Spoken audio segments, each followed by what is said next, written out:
A brand new device is an unlocked door, full of potential, but also full of risk if you don't close it properly. That's why security has to start before the asset is even powered on by the user. Think of deployment like first contact.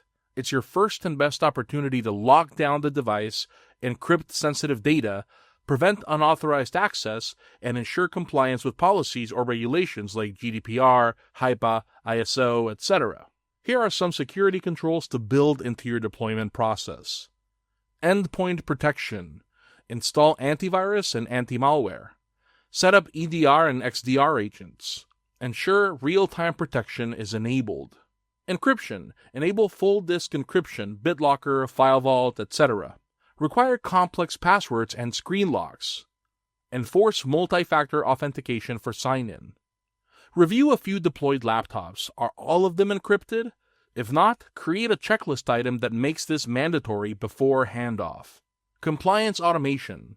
If your organization is subject to external audits or internal governance, this is where automation helps.